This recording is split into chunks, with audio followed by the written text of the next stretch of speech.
Welcome friends to another r/EntitledParents video. Today we've got a lot of crazy stories, and our first story of the day is from an anonymous poster. My mother's forcing me to be home for Christmas against my will. My mother is forcing me, 18, to cut more than a week off my trip to see my girlfriend simply because she said so. Girlfriend moved. By Christmas it'll be 4.5 months since I've seen her. She refused to elaborate, and because is the only response I've gotten. At this point, I think I'm just going to be petty and call that 9-day period her present for Christmas and not get her anything. I can't stand it anymore. She constantly teeters between, "You're an adult, you handle it," to treating me like I have no free will. I feel bad for OP, and I know when you grow up under a parent that acts like this, you can be really conditioned and afraid to basically go against their wishes because you don't want that freak out, you don't want that drama. Maybe you're conditioned to also be a bit of a people pleaser, you don't want to disappoint anybody, you have a fear of that.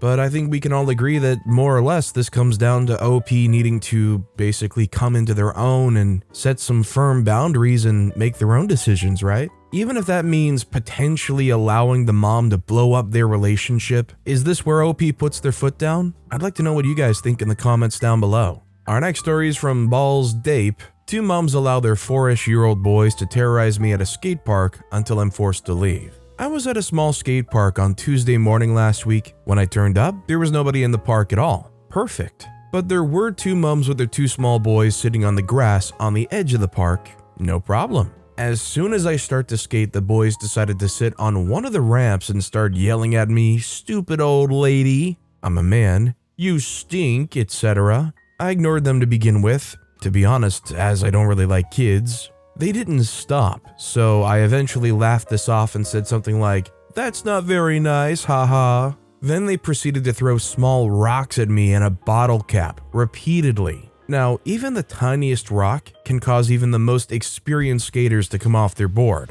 I repeatedly asked them to stop and they would not give it up. I decided to skate at the other end of the park to get some peace and quiet. They decide to start chasing me, which is dangerous, and I'm not gonna stop what I'm doing. Nothing from the parents? I'm like, "Move, cause I don't wanna fall into you." One of them starts screaming at me, "If you don't listen to us, we're gonna pull your pants down." I said to him, "You definitely can't do that to someone you don't know. Please just leave me alone." One of them actually started to yank on my trousers and was trying to pull them down. Couldn't believe what was happening.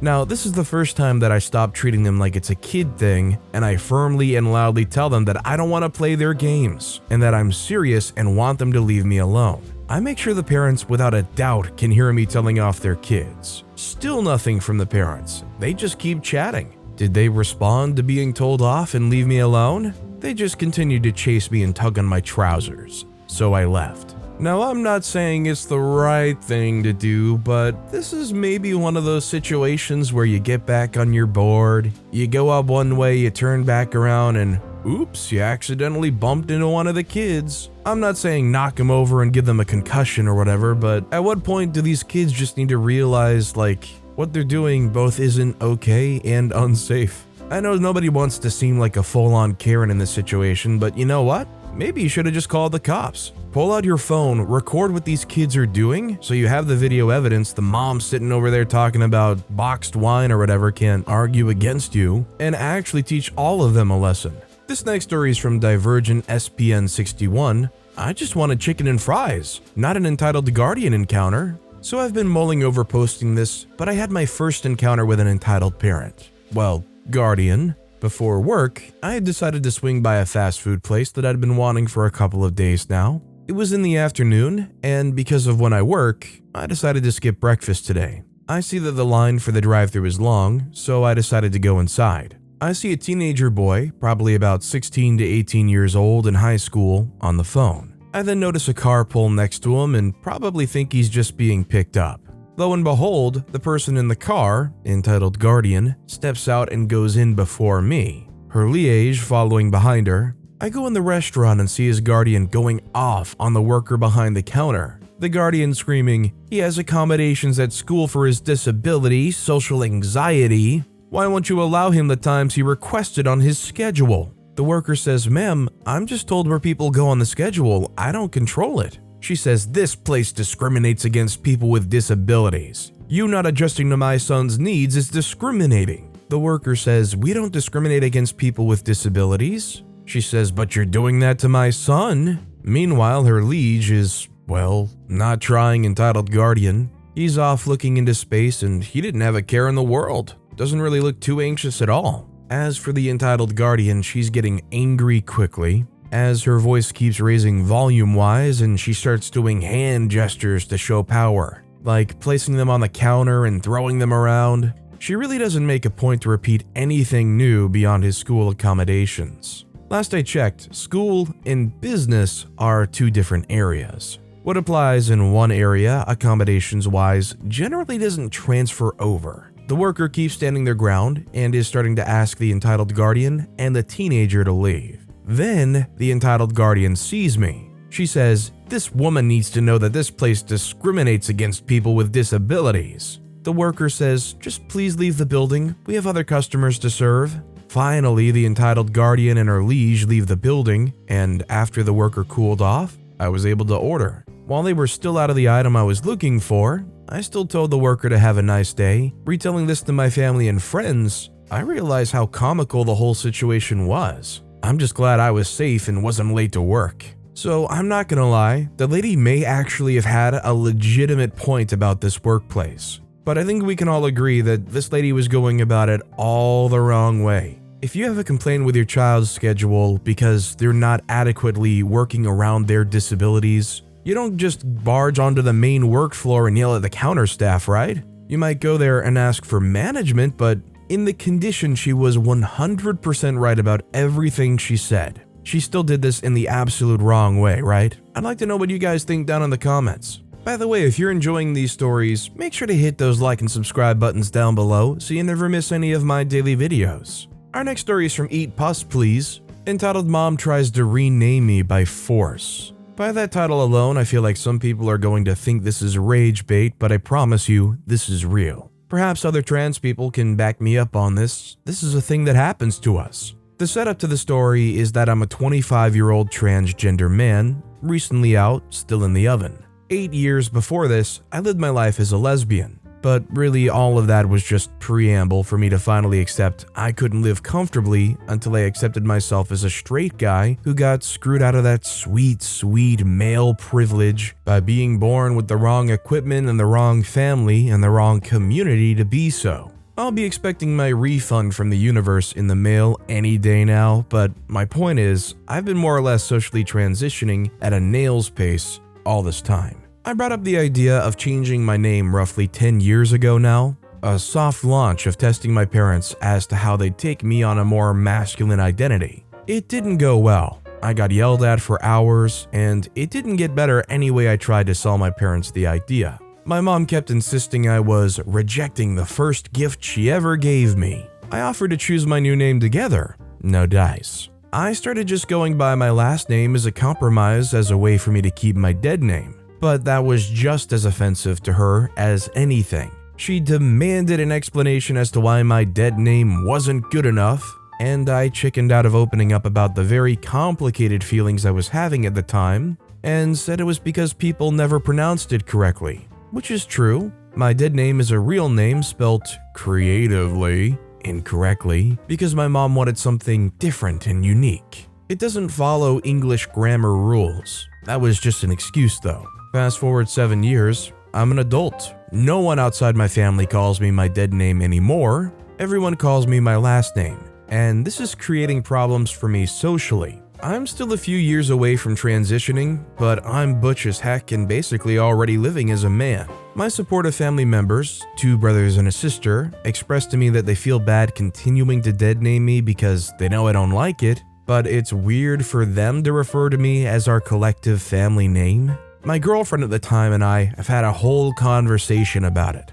and we had come up with the perfect first name for me. It's gender neutral. It's not too common, but not weird or creative. It's one of those names that both a little girl and a New York mobster in the 50s could have. Like Mackenzie. It isn't Mackenzie, I'm just trying to describe it without saying it outright. And very importantly, it's a derivative of a nickname my mother gave me when I was a little kid.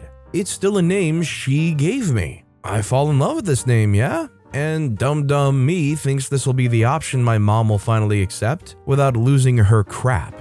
Nope. Big screaming match, old wound totally reopened. She's furious I even brought this up again. Whatever, I love it. My whole family besides my parents love it. It works, it's good. I now go by my last name on a more professional basis and my new first name casually or with family. Either one I'm fine with. I changed my socials, which originally just had my last name twice or my initials, to my new first name. Hooray for me! But oh no, here comes my mother, not to be shown up. She starts going out of her way to dead name me on social media. On Facebook, she'll write my real name so I'm tagged, and then take the extra step to remind everyone what my dead name is next to it. People who didn't even know my dead name find out what it is this way. I've never had one girlfriend or close friend like my parents, but that jerk move becomes legendary in my social circle as a really bad look. My girlfriend at the time gets so mad she blocks my mother so she doesn't have to see it. Fast forward again to today, the year of our Lord 2022, I come out as trans. And I watch in real time as it hits my mom, who is very concerned with appearances, how bad it looks that she's been dead naming me for 10 years. And she can't really figure out how to save face and keep up the narrative that she's always supportive. Sometimes she calls me the right name, finally, but other times she gets mad about it all over again and does something else. Okay, for context, my brother has a best friend he's known since he was a little baby. He's basically an honorary part of the family. His name so happens to be the most obvious male version of my dead name. You can imagine why male version of dead name wasn't considered as an option from the start. But even so, my mother almost every time she talks to me brings it up. But what if you went by brother's BFF's name? Or, I'm just gonna call you brother's BFF's name, okay? Already her insisting on dead naming me the remixed TM version has caused so much confusion. Nobody knows she's talking about me when she refers to me as brother's BFF's name, so she has to use my chosen name anyway, and everyone is getting really mad at her at this point, because it's uncomfortable enough for my siblings that she's refusing to use the name I've went by for 3 or 4 years now without this added weirdness of someone else's name that's practically a part of the family. She'll get shut down, call me the correct name, then bring this all up over again a week or 2 later. I said straight up to her that she is literally 10 years late to have her input, which, remember, I offered her when I was 15. Salt in the wound is when I told her the truth that I've been struggling with this for years and never told her. She's mad about that now. She's mad a scared 15-year-old lied to save themselves being rejected by their parents for expressing gender confusion.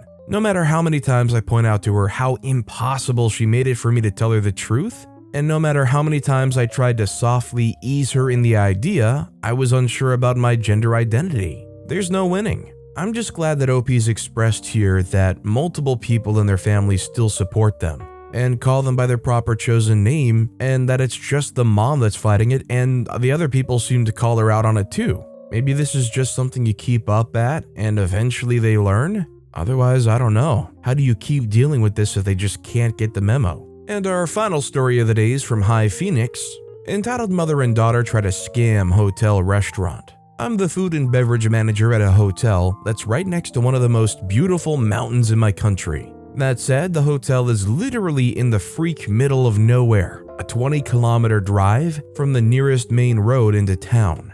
When it comes to bookings for the restaurant, the bookings are made at reception and the information goes in our booking file, which I check every day. I only get hands-on involved when the booking consists of 20 or more people. Any less than that are left to the restaurant supervisors, as I've started giving them more responsibilities. Now on to the main story. Our reservations manager called me one day, asking me to come take a look at an event that was just booked at our hotel. 25 guests. A woman, our entitled daughter, wants to have a birthday celebration for her mother's 52nd birthday. I think easy peasy. I get in touch with her, send her my wine and drinks list. She chooses what she wants and prepays for the drinks. Easy $7,000. A week goes by and I get called by RM. The lady has upped her booking to 50 guests now. Immediately I'm thinking, oh crap.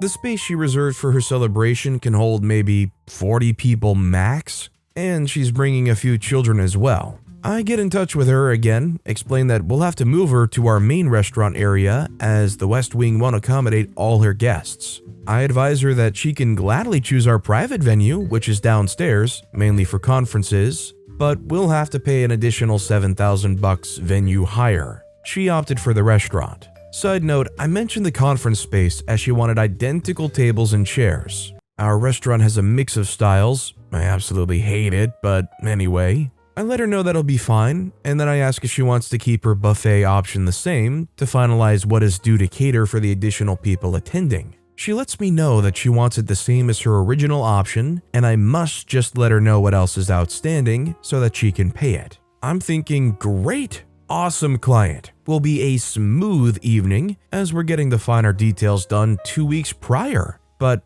would I be posting here if that was the case? I chat to reservations manager. We reconcile all of her POPs and get a final amount due. I call the entitled daughter back and let her know that about $8,000 is due. She is absolutely shocked and asks, "But why so much?" This is how the conversation went. I say, "Ma'am, you've only paid $5,000 so far, excluding your drinks. The total amount for food is $13,250. She says, "But I've already paid so much money. Why am I being charged so much for food?" I say, "You'll be having 50 guests, and the buffet option you've chosen is $265 per person. This comes to $13,250. With you having already paid $5,000, this leaves $8,250 due." She says no, then something wasn't explained to me properly. When I spoke to reservations manager, she said that the buffet option that I chose, I only have to pay for 30 guests, and then I can add people on if I want.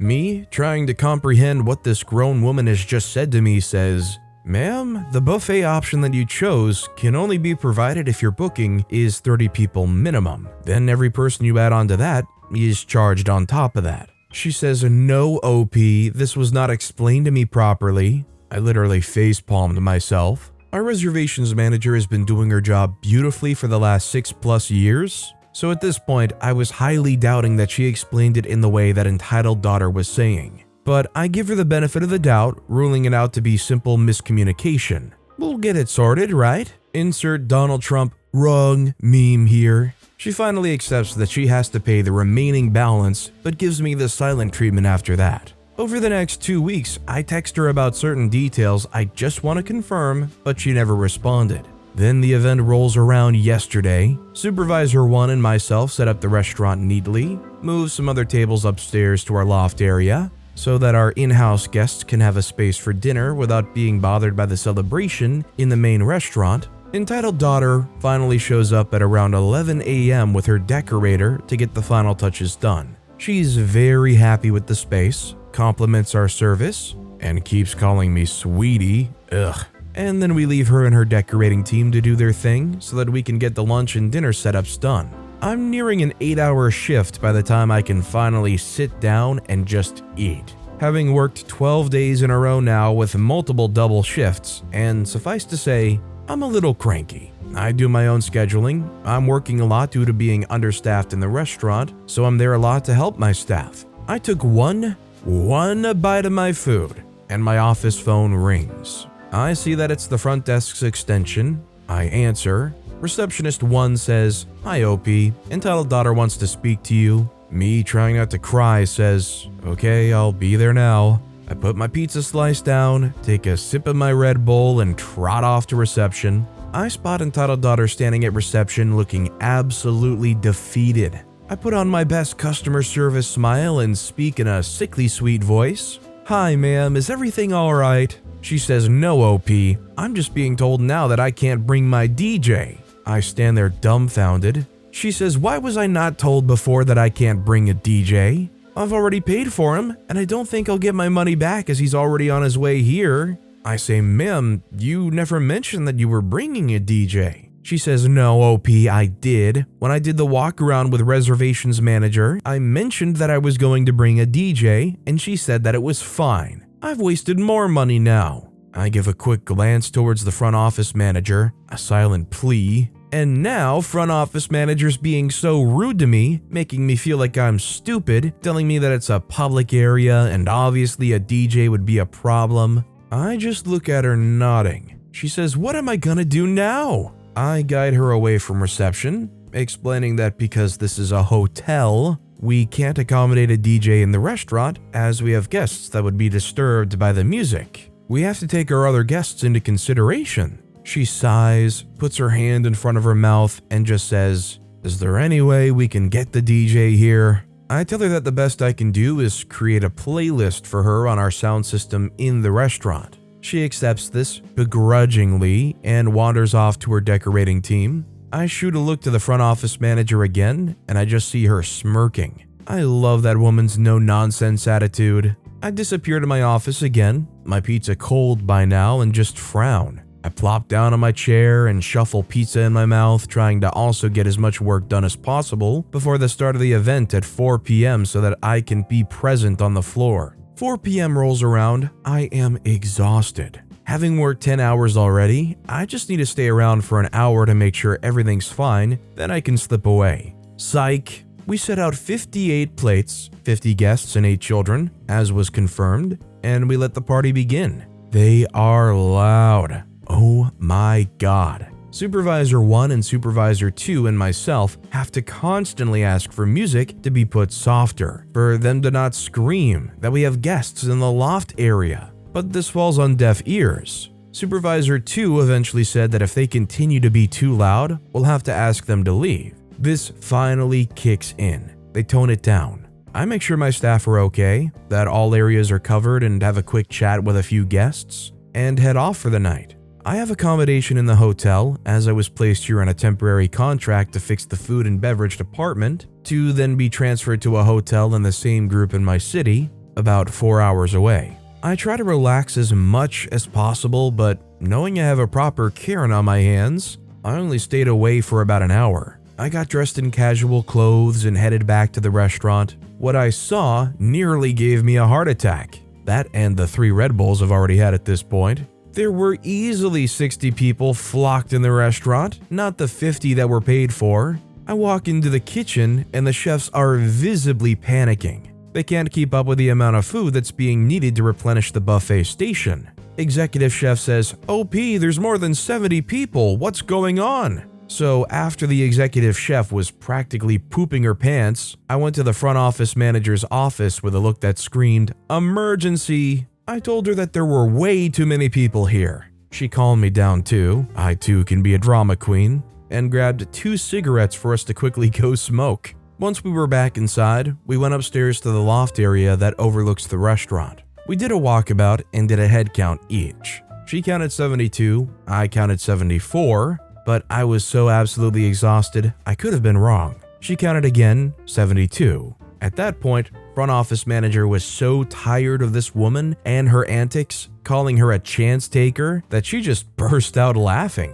Front office manager and I went to her office, on our way looking for entitled daughter so I could discuss the extra attendees. Could not find her at all. It was a themed event and every single person wore white. A sea of freaking snow almost. I shoot her a text, explaining that we've done a head count and now the additional buffets need to be rung up on our docket, and she needs to pay the balance so that we can settle it on the point of sale. I finally spotted her through the tinted window between the office and reception, phone ever so gracefully lighting up her face. She squinted, stared at her phone some more, whispered to the person next to her, then called Supervisor 2 over to her. Oh boy, here we go. I chat some more with front office manager, and Supervisor 2 walks in almost laughing. "OP, entitled daughter's asking for you." I grin at front office manager, and she just wishes me luck.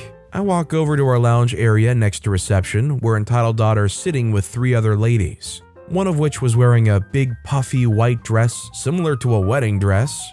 "Ah, you must be the guest of honor." She says, "OP, I'm stressing about this bill now. I was having such a great night and now I feel it's just spoiled." I look at her holding the check, a nice fat 24,000 something bucks in bold. I snicker internally to myself. This check was her drinks and all buffets. I say, ma'am, you informed us that you would be attending with 50 guests. We have to charge you for the food that your guests have eaten. Thank freak that we always do keep a fair amount of food in the fridge as an in case of emergency, because we can just suddenly have a party of 20 people wanting to have lunch on a lastminute.com walk-in. She says, but OP, the point of a buffet is that it's all you can eat. The food ran out so quickly. I say, ma'am, with all due respect, it would run out quicker than expected due to having to cater for over 70 people instead of 50. We catered for 50 people having at least 2.5 portions each. That's an extra 50-odd portions that were unexpectedly needed.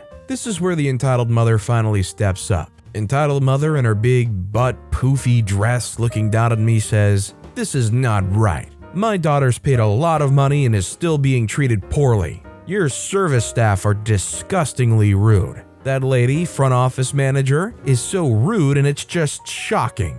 The entitled daughter says, yes, OP, I don't have this kind of money. And with all my money being wasted on the DJ that I couldn't get here, I'll only be able to pay on the 31st, 4 days after her event. My eyes widen a little at the sudden hostility, as I felt I've been very respectful in trying to resolve this amicably. I say, unfortunately, you will have to settle the balance before you leave the premises. Whether that be when you check out tomorrow or leave tonight, we cannot allow you off the property without paying. Entitled mother huffs and puffs and says something to her daughter in a language that I don't understand. Very common language spoken here, but I'm part of the minority that doesn't speak it.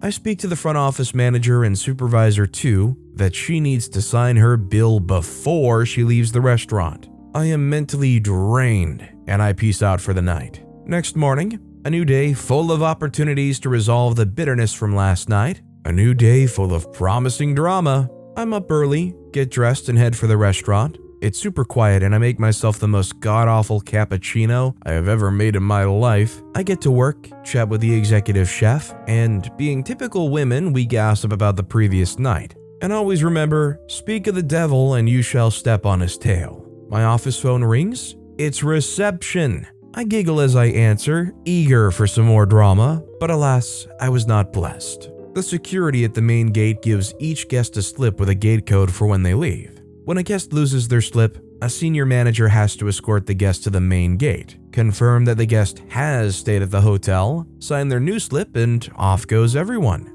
I'm lazy as freak. I refuse to walk the 500 meters or 600 meters to the main gate. So I go to my hotel room, get my car keys, and drive to the main gate. Oh Lord, do I start drooling. It's the wine red colored Mustang GT that front office manager and I have been eyeing every time we went to smoke. Just pure chef's kiss perfection. Security lets them out, I wish them a pleasant trip, and drive back to the hotel. I forgot my cigarettes in my hotel room that morning, so I informed the executive chef that I'm taking my keys back to my room, grabbing my smokes, and then I want to go freaking smoke. It's nearly 10 a.m. and I need nicotine. On my way to my room, I pass reception. Oh God, there's entitled daughter, entitled mother, and entitled friend. Entitled friend spots me, little white lady that's been so accommodating to our every insufferable need, and snaps her fingers at me, beckoning me over like a mutt. I stick on a smile, just desperate to go smoke. Rather than wanting to put a fire out with my face than talk to this piece of work, the entitled friend screaming, "You need to do something about front office manager. She's the rudest person I've ever dealt with. You need to speak to her, teach her how to treat guests." I calmly raise my hands, asking her to please keep her voice down, and to please just explain what happened. She practically spits out a repetition of what she just said. I ask to be excused and slip into front office manager's office. She's just smirking. This is what front office manager told me happened when I was letting the guests out at the main gate. Receptionist 2 was helping them finalize payments so that they could check out and just leave to be Death Eaters elsewhere. Front office manager hears a slight commotion start up and goes to the front desk to ask if she can be of assistance. Entitled mother, entitled daughter, and entitled friend just unleash at her, saying that she must not even speak to them, she's rude, and entitled friend even dared her to come around to this side of the desk. Recording front office manager and threatening to post our terrible hotel on Twitter, front office manager ignored everything after that and stepped back into her office. We contacted the director of operations for our group and explained the whole story.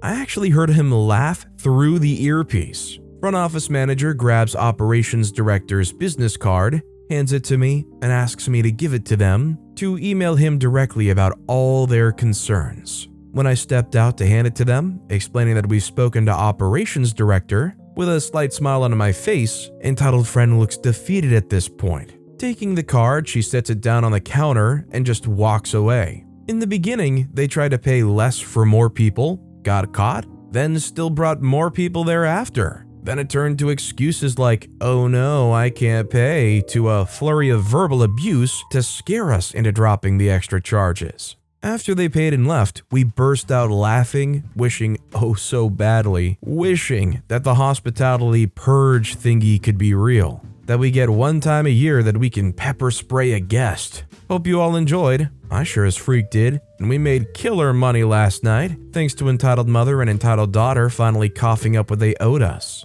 Let's be honest, I think we can all agree here that what happened here was intentionally planned ignorance, right? I'm sure that they were saying, oh, we only want 50 guests and we're just gonna decorate, and then bring 70 with a DJ, hoping that they don't have to cover any costs for all that stuff, right? It was all an attempt to try to grift the hotel, right? I'd love to know if you guys think the same as me, or if they were just actually that dumb. But anyways, that's all the time we have for today. Now, if you want to hear another entitled parent story that was absolutely crazy, click on that left video. Or if you missed my latest video, check out the one on the right. That said, I'll see you all next time with some more stories.